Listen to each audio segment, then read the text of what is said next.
Hello everyone, welcome to my channel HD Orion. हम पढ़ रहे हैं accountancy for class 12 TS Grewal की टेक्स्ट बुक से 2022 edition, book 3 analysis of financial statements, chapter 5 cash flow statement. और इस वीडियो में हम पढ़ेंगे questions related to preparation of cash flow statement with adjustments.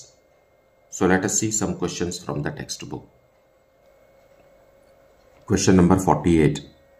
From the balance sheet of Gopal Limited and the additional information as at 31st March 2019, prepare a cash flow statement when cash flow from financing activities is rupees 2,32,000.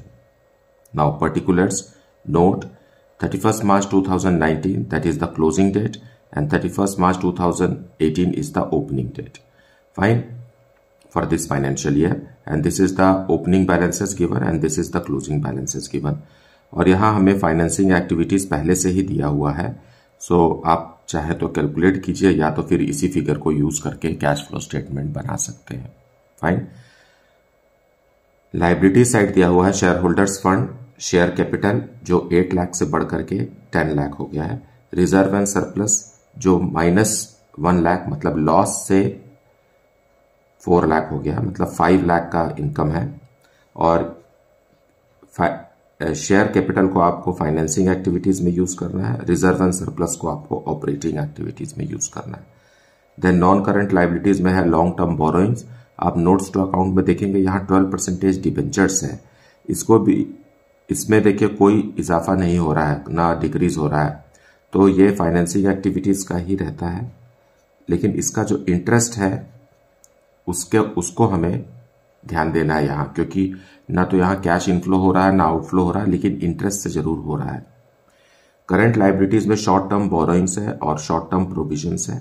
Short term borrowings में bank OD है जिसे हमें financing activities में use करना है, और short term provisions में tax है जो कि नोट्स टू अकाउंट में दिया हुआ है, और इसे हमें ऑपरेटिंग एक्टिविटीज में यूज करना है। अब एसेट्स में आ जाइए। नॉन करंट एसेट्स में है प्रॉपर्टी प्लांट एंड इक्विपमेंट, जो कि जिसका डिटेल 5 नोट टू अकाउंट्स 5 में दिया है, 14,42,000 और क्लोजिंग है 20 लाख।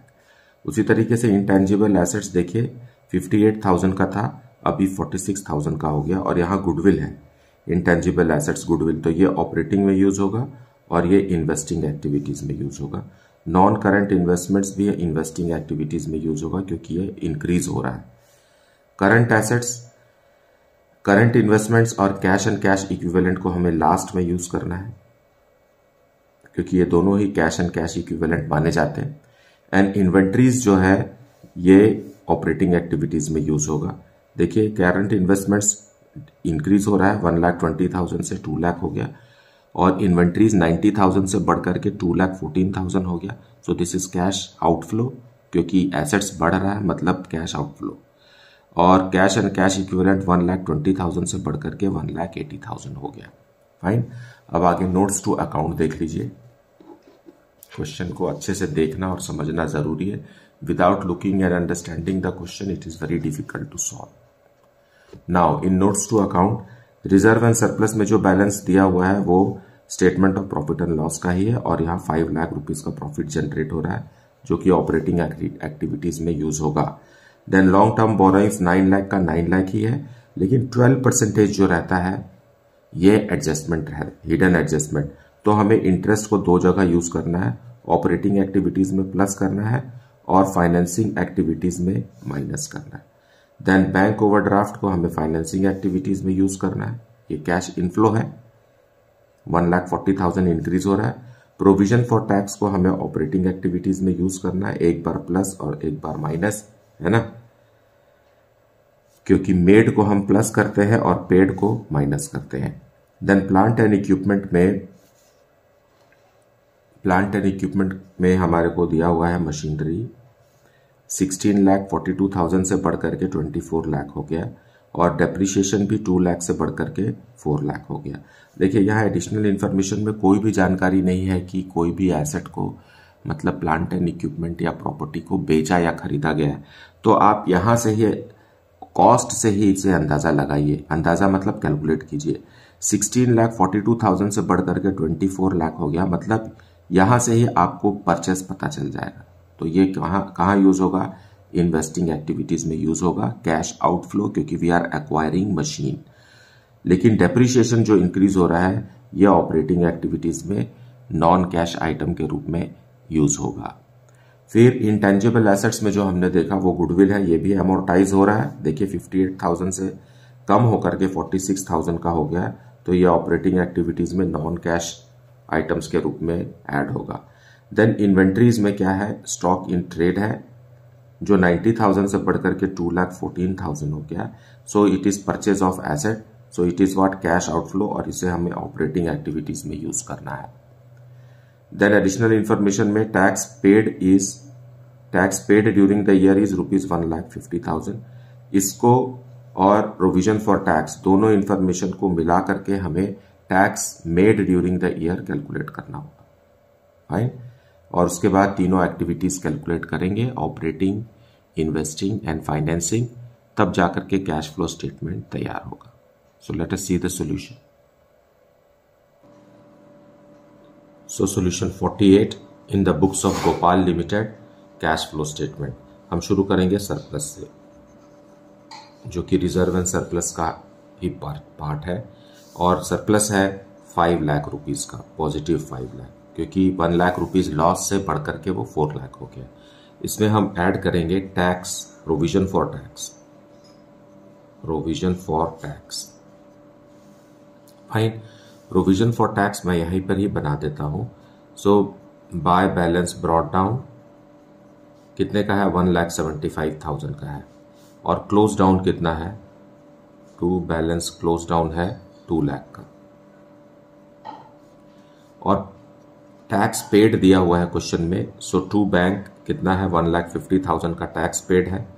तो हमें पता चल गया कि टैक्स मेड कितना है। So by profit and loss balancing figure इधर हो गया 3,50,000, यहां भी 3,50,000 लाने के लिए हमें 1,75,000 का टैक्स प्रोविजन बनाना पड़ेगा। So provision for tax is how much, 1,75,000।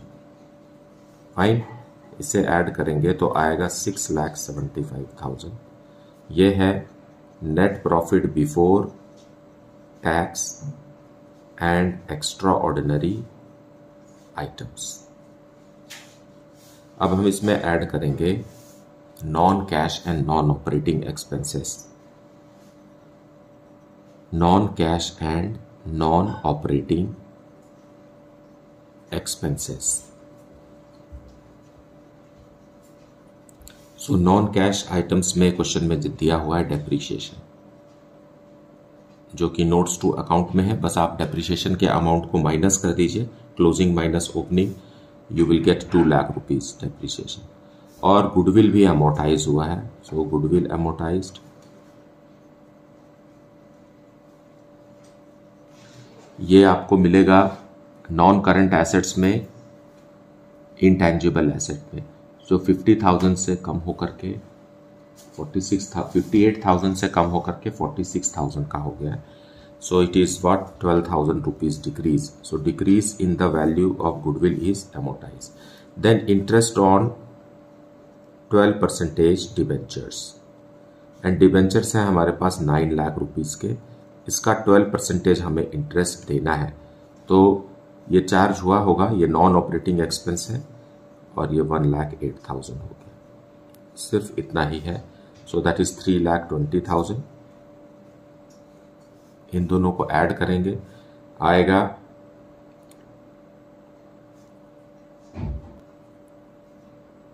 ₹9,95,000।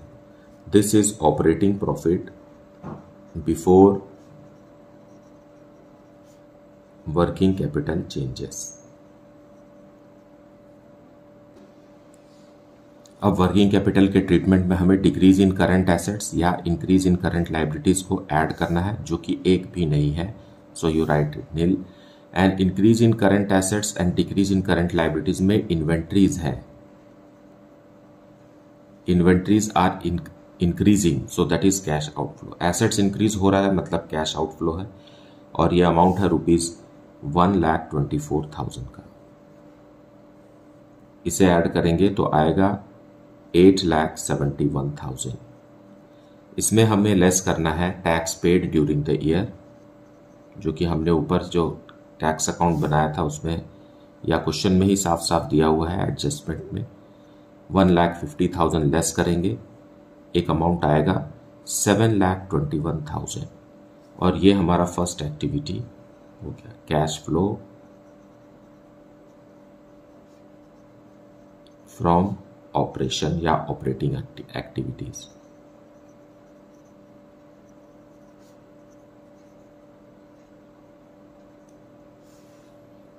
अब हम सेकेंड एक्टिविटी कैलकुलेट करेंगे, cash flow from financing investing activity.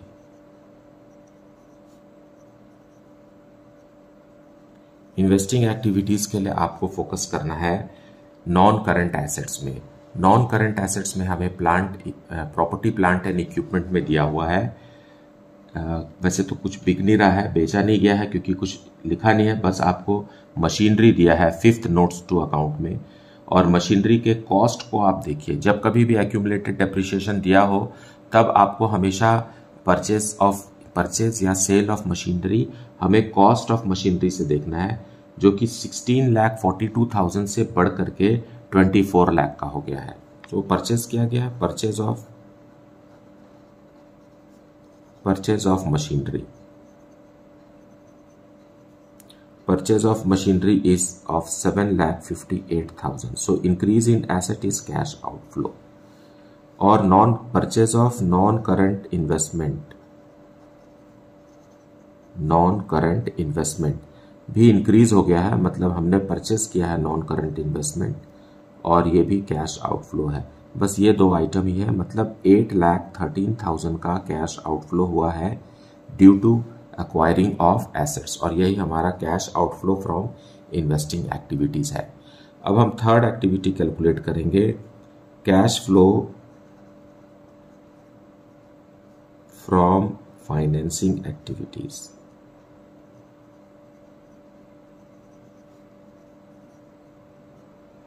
Now cash flow from financing activities question में ही पहले से ही दिया हुआ है, इट इज 2,32,000। सो हम सीधा यहाँ 2,32,000 लिख करके कैश फ्लो बना सकते हैं, मतलब कंप्लीट कर सकते हैं। लेकिन इसका डिटेल मैं बता दूं आपको, issue of share capital 2 lakh rupees का इश्यू हुआ है, that is cash inflow. And then interest on 12% debentures, ये आउटफ्लो ऑफ कैश है 1,08,000 का। एंड देन बैंक ओवरड्राफ्ट हालांकि करंट लायबिलिटीज में शो होता है, लेकिन इसे आपको कभी भी ऑपरेटिंग एक्टिविटीज में यूज नहीं करना है। बैंक ओवरड्राफ्ट का ट्रीटमेंट हमेशा फाइनेंसिंग एक्टिविटीज में ही होगा।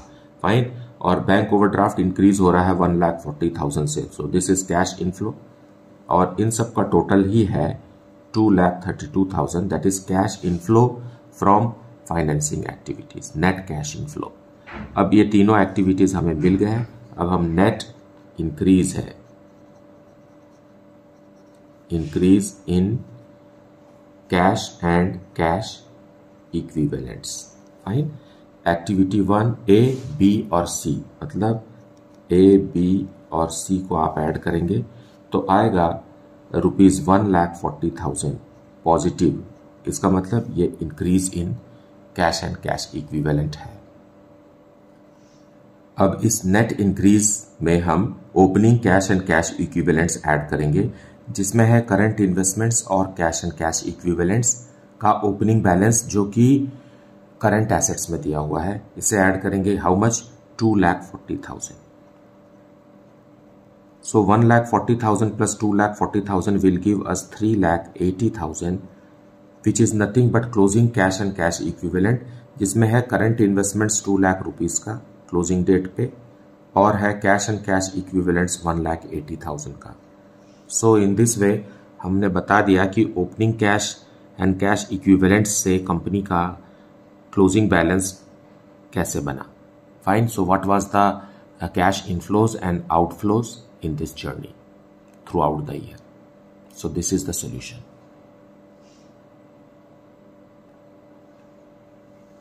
Now let us see question number 49.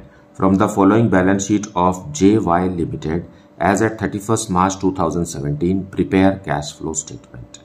Now particulars, note number 31st March 2017 and 31st March 2016. So this is the opening balances and this is the closing balance. Fine. आपको date को हमेशा ध्यान देना चाहिए, कई बार ये रिवर्स दिया होता है. फाइन. नाउ लाइबिलिटीज साइड पहला है share holders fund, share capital 5 lakh का 5 लाख ही है. देन रिजर्व एंड सरप्लस में सरप्लस दिया हुआ है statement of profit and loss balance. 25,000 loss से 1 लाख का हो गया, मतलब 1,25,000 का प्रॉफिट है इसमें सरप्लस में, जो कि नोट 1 में भी लिखा हुआ है. देन लॉन्ग टर्म बोरोइंग्स में डिबेंचर्स हैं जो कि 1,50,000 से बढ़ करके 2,50,000 हो गए हैं. और एक्स्ट्रा इन्फॉर्मेशन में दिया है कि ये जो इश्यू ऑफ डिबेंचर्स है वो साल के आखिरी दिन में हुआ है. फाइन. सो जो हमें इंटरेस्ट देना होगा डिबेंचर्स पर, तो hमें ओपनिंग बैलेंसेस पर ही देना है. फाइन, क्योंकि इश्यू तो आखिरी दिन हुआ है साल के. देन करंट लाइबिलिटीज में शॉर्ट टर्म बोरोइंग्स है जो कि बैंक ओवरड्राफ्ट है, 1 लाख से बढ़ करके 1,50,000 हो गया. और शॉर्ट टर्म प्रोविजंस जो है ये टैक्स है. फाइन. सो 75,000 से बढ़ करके 1,25,000 हो गया है. फाइन. सो इसे हम यूज करेंगे ऑपरेटिंग एक्टिविटीज में. और ये क्या है, ये बैंक ओवरड्राफ्ट है, इसे हम फाइनेंसिंग एक्टिविटीज में यूज करेंगे. लॉन्ग टर्म बोरोइंग्स को भी फाइनेंसिंग एक्टिविटीज में यूज करना है, लेकिन इसका इंटरेस्ट को हमें ऑपरेटिंग में और फाइनेंसिंग में दोनों ही यूज करना है. देन रिजर्व एंड सरप्लस तो ऑपरेटिंग में ही यूज होगा. एंड शेयर कैपिटल इंक्रीज तो हो नहीं रहा है, वैसे भी ये फाइनेंसिंग एक्टिविटीज का ही पार्ट है. फाइन. सो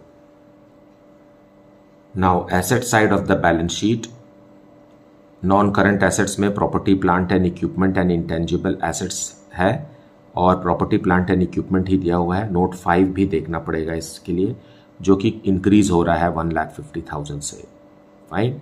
और करंट एसेट्स में ये कहाँ जाएगा, फिर ये जाएगा इन्वेस्टिंग एक्टिविटीज में, और इससे रिलेटेड जो डेप्रिसिएशन रहेगा वो ऑपरेटिंग एक्टिविटीज में जाएगा.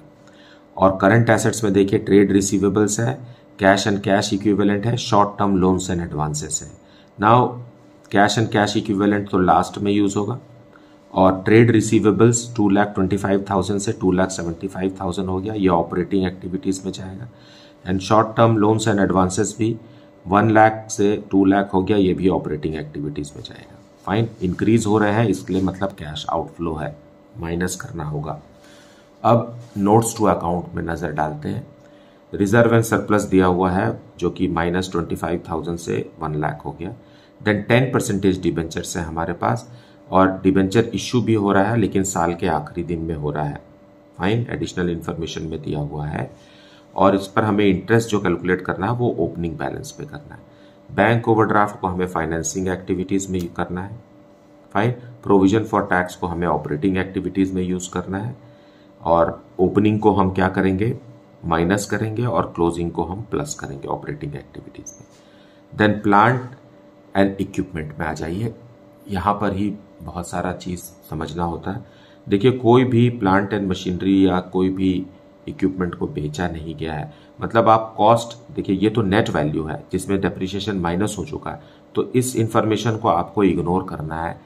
आपको सिर्फ कॉस्ट से ही परचेज या sale of property plant and equipment calculate करना है. सो यहाँ देखिए इंक्रीज हो रहा है, इसका मतलब है कि हमने नया प्लांट एंड इक्विपमेंट खरीदा है, मशीनरी खरीदी है. सो ये कहाँ जाएगा, ये इन्वेस्टिंग एक्टिविटीज में कैश आउटफ्लो है, because we have acquired it. And then accumulated depreciation जो कि ऑपरेटिंग एक्टिविटीज में यूज होता है. आपको क्लोजिंग देखिए बढ़ गया है, तो क्लोजिंग और ओपनिंग को आपस में माइनस कीजिए, जो इस साल का है उसे आप ओपनिंग ऑपरेटिंग एक्टिविटीज में नॉन कैश आइटम के रूप में ऐड कर सकते हैं. फिर नीचे जो नोट्स दिया हुआ है, proposed dividend for the year ended 31st March 2016 and 17 are ₹50,000 and ₹75,000 respectively. हमको कभी भी क्लोजिंग प्रपोज्ड डिविडेंड पे काम नहीं करना है. ये कैश फ्लो स्टेटमेंट में कभी भी यूज नहीं होगा, कहीं पर भी नहीं। ओपनिंग को ही हमें यूज करना है, और ओपनिंग को एक बार आप ऑपरेटिंग एक्टिविटी से पहले जो हम निकालते हैं net profit before tax and extraordinary item, उसमें प्लस करेंगे, और ये फाइनेंसिंग एक्टिविटीज में इसे माइनस करेंगे। फाइन। और यहां लिखा हुआ है additional information, 1,10% debentures, rupees 1,10% debentures were issued on 31 March 2017। Now यहां देखिए 1 लाख रुपीज का डिबेंचर्स इश्यू हो रहा है और बोल रहा है कि ये साल के आखिरी दिन इश्यू हो रहा है। तो इससे मतलब ये निकालना है हमें कि जो इंटरेस्ट देना है वो ओपनिंग बैलेंस पे देना है, क्योंकि यही अमाउंट साल भर इश्यूड था। Fine. So let us see the solution for this. So solution 49 we will see in the books of JY Limited. Cash flow statement शुरू करेंगे हम सरप्लस से। सरप्लस है 1,25,000 का, 25,000 प्लस 1 लाख। फाइन। इसमें हम ऐड करेंगे proposed dividend.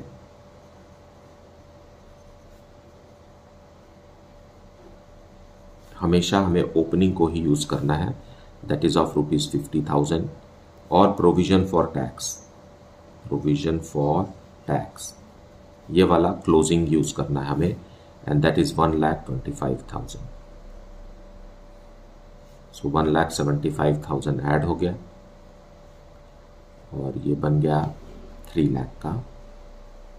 This is our net profit, net profit before tax and extra ordinary items. क्योंकि एक्स्ट्रा ऑर्डिनरी आइटम्स कुछ दिया नहीं है, सो इट इज 0। अब हम इसमें ऐड करेंगे non cash, non cash and non operating expenses.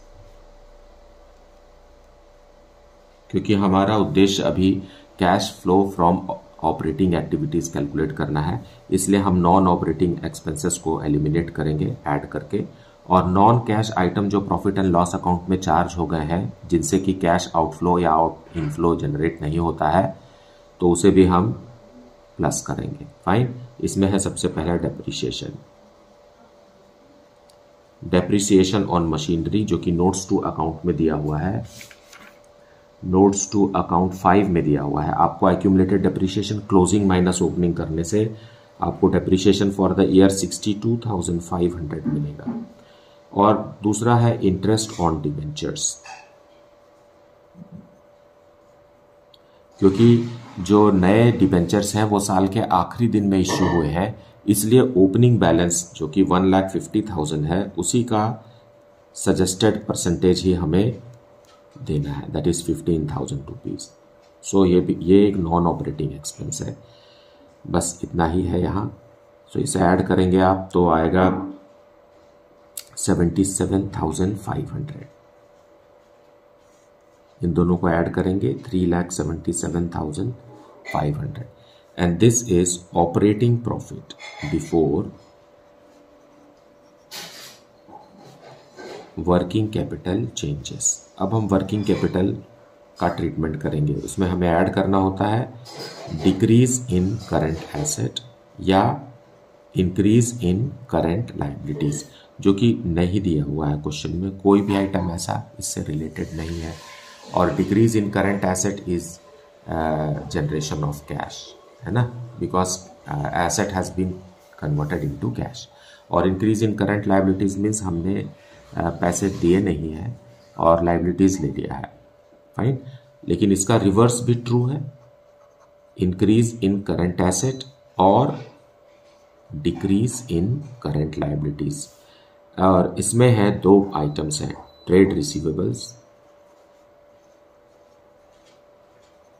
Trade receivables जो कि एक करंट एसेट है, ये इंक्रीज हो गया है, मतलब हमने सामान तो बेच दिया लेकिन पैसे नहीं रिसीव किए उससे, है ना, इसलिए debtors like debtors and bills receivable increase हो गए हैं। सो पैसे तो आए नहीं, तो it is outflow of cash. कोई वैसे भी increase in asset is what, outflow of cash. Fine. उसी तरीके से short term, short term loans and advances, क्योंकि ये शॉर्ट टर्म है इसलिए से यहाँ एडजस्ट किया जाएगा। और 1 लाख रुपीस का ये भी इंक्रीज हुआ है, मतलब कंपनी ने किसी को short term loans and advances दिए हैं और 1,50,000 यहाँ से लेस करेंगे। अब इन दोनों को ट्रीट करने से आता है 2,27,500। इसमें हम लेस करेंगे tax paid for the year. Tax paid मतलब हमें प्रोविजन फॉर टैक्स का ओपनिंग बैलेंस देखना है यहाँ। फाइन, जो ओपनिंग प्रोविजन है वही इस साल पेमेंट हुआ है और ये अमाउंट है ₹75,000 का। सो ये लेस कर देंगे हम। लेस करने से अमाउंट आता है 1,52,500। So this is the first activity we have calculated, cash flow from operations या ऑपरेटिंग एक्टिविटी।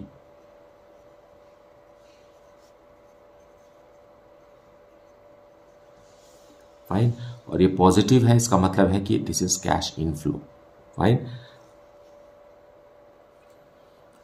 अब कैलकुलेट करेंगे cash flow from investing activities. इसके लिए हमें नॉन कैश आइटम मतलब नॉन करंट एसेट्स को देखना है ना, बैलेंस शीट में एसेट्स की तरफ, जैसे कि property, plant and equipment. Fine, वहां ही हमें यह सब मिलेगा। तो नोट्स टू अकाउंट 5 में देखिए मशीनरी है ना, मशीनरी 5,25,000 से बढ़ करके 7,37,500 हो गया, मतलब परचेज ऑफ मशीनरी हुआ, परचेज ऑफ मशीन। कभी भी हमें नेट वैल्यू को नहीं देखना है। जब कभी भी क्वेश्चन में एक्यूमुलेटेड डेप्रिसिएशन दिया हो तो हमें कॉस्ट ऑफ मशीन से ही परचेज ऑफ मशीन या सेल ऑफ मशीन कैलकुलेट करना है। फाइन, और इस क्वेश्चन में एक्स्ट्रा इन्फॉर्मेशन में ये भी नहीं दिया हुआ है कि मशीन बेची गई है या खरीदी गई है। इसका मतलब है आपको सीधा वहीं से कॉस्ट को कंपेयर करके परचेज ऑफ मशीन कैलकुलेट करना है। And purchase of machine is of ₹2,12,500. Fine, that much only, no other item is there, so we will put it in the outer column. Okay, अब हम third activity calculate करेंगे, that is cash flow from financing activities.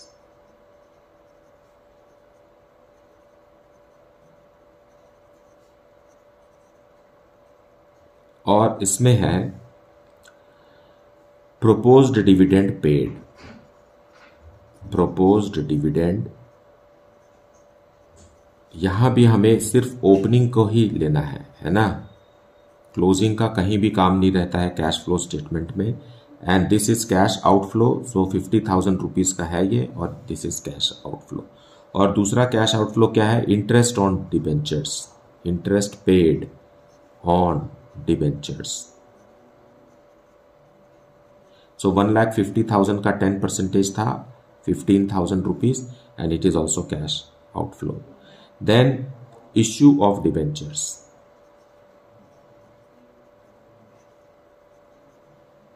Last day में, साल के आखिरी दिन में हमने इश्यू किया 1 लाख रुपीस का debenture, so this is cash inflow. And cash received from bank overdraft, bank overdraft से भी कैश जनरेट हुआ है 50,000 का, ओनली दिस मच। फाइन, इन सबको ऐड करेंगे, आएगा पॉजिटिव में 85,000। अब हमें तीनों एक्टिविटी पता चल गया, ऑपरेटिंग, इन्वेस्टिंग एंड फाइनेंसिंग। सो इसे हम कहेंगे net cash from cash and cash equivalents. अब ये पॉजिटिव अमाउंट आएगा, इसलिए हम यहां इंक्रीज लिख सकते हैं। Fine, net increase in cash from cash and cash equivalents. So तीनों एक्टिविटी को ऐड करने से, मतलब एक्टिविटी ए, बी और सी को ऐड करने से आएगा ₹25,000। अब इसमें हम ऐड करेंगे opening cash and cash equivalent.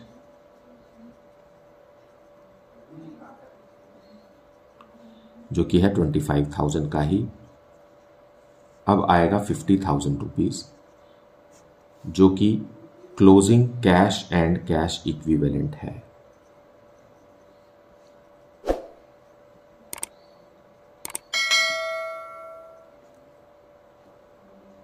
So this is how the question is to be solved and understood. मुझे उम्मीद है कि आपने आज भी इस वीडियो को पूरा देखा है और एक्सप्लेनेशन को अच्छे से सुना है। Despite this, if you are having any doubt, then please put it in the comment section. Thank you so much for liking, subscribing and sharing this channel. And if you have not yet, then please do like it, subscribe it and share it with your friends. Thank you so much for watching this video.